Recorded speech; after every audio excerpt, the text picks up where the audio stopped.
Hello বন্ধুরা, আজ আমি বানাবো দই কাতলা একটু অন্যরকম ভাবে। আমরা তো সবসময় বাড়িতে শুধু দই দিয়ে করি, তো আজকে এটা একটু অন্যভাবে করছি। তার জন্য সবার প্রথমে আমি মাছ নিয়েছি, পেঁয়াজ, আদা রসুন, ওদিকে কাজু বাদাম, পোস্ত আর একটুখানি মৌরি রয়েছে ভেজানো একসাথে। ঝালের জন্য কাঁচা লঙ্কা দিয়েছি। সবার প্রথমে মাছগুলোতে নুন হলুদ মাখিয়ে নেব আর সামান্য অল্প সাদা তেল দিয়ে দেব। দিয়ে ভালো করে ম্যারিনেট করে নিচ্ছি।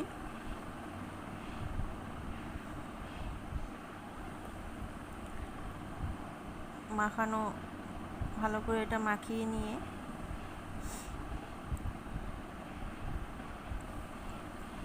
ওদিকে আমি কড়াইটা বসিয়ে দিয়েছি। ততক্ষণ এটা মাখানো হয়ে যাবে, তেলটা গরম হয়ে যাক। এবার আমি মিক্সিং জারে পেস্ট করে নেব। সব কথা একসাথেই দিয়ে দেব। পেঁয়াজ, আদা রসুন, পোস্ত, কাজু, মৌরি সব একসাথে দিয়ে পেস্ট করে নেব। আমার পেস্ট হয়ে গেছে। এবার কড়াইতেও তেল দিয়ে দিচ্ছি, গরম হয়ে গেছে। মাছটা ভেজে নেব। বেশি ভাজতে হবে না, হালকা ভাজলেই হয়ে যাবে। পোস্তর মাছটাও তো কড়া ভাজলে ঠিক ভালো লাগে না, হালকা ভাজবো। এপিট ওপিটটা শুধু একটু রং হওয়ার জন্যই, লালচে রং হবে।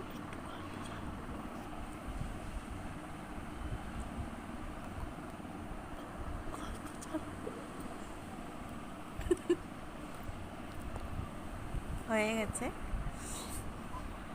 তো মাছটা আমি তুলে নিয়েছি। এবার ফোড়নের জন্য দেব গোটা গরম এলাচ আর একটা শুকনো লঙ্কা। মাছ ভাজার তেলেই দিয়ে দিয়েছি। তারপর দেব ওই পেঁয়াজ আদা রসুন পেস্ট, কাজু বাদাম, পোস্ত, মৌরি একসাথে বেটে রেখেছিলাম, ওই পেস্টটা দিয়ে দিয়েছি। ভালো করে নেড়ে নেব।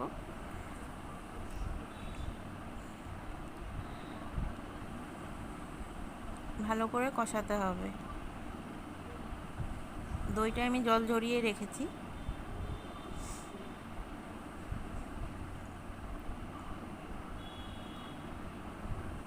তো হয়ে দেখতে পাচ্ছেন আপনারা, তেল ছাড়ছে।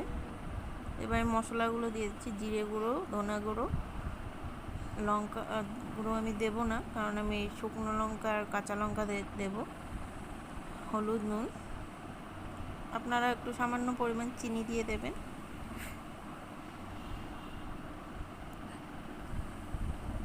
কাঁচা লঙ্কাটা দিয়ে দিলাম। ভালো মতন তেলটা ছাড়বে। কষানো হয়ে গেলে আমি দইটাও দিয়ে দেব।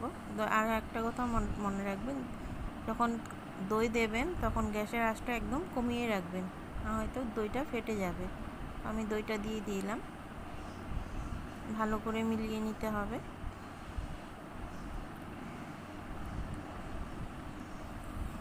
তেল ছাড়া অবধি অপেক্ষা করতে হবে। দেখতেই পাচ্ছেন আপনারা, তেল ছাড়ছে। তো এটা ভালোভাবে কষানো হয়ে গেছে।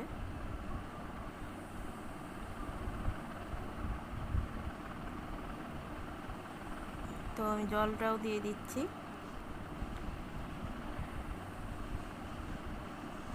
আপনারা যেরকম ঝোল খেতে চাইবেন ওইভাবে জলটা অ্যাড করবেন। ফুটছে, এখন মাছটা অ্যাড করব।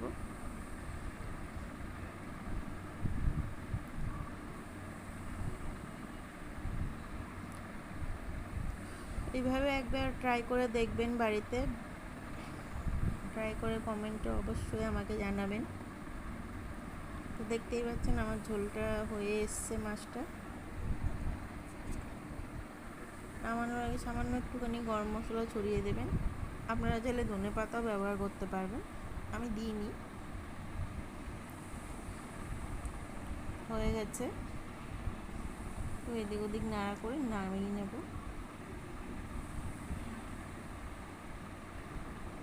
তো শুকনো শুকনোই ভালো হয়, কিন্তু অনেকে ঝোল পছন্দ করে, চাইলে আপনারা ঝোলও রাখতে পারেন।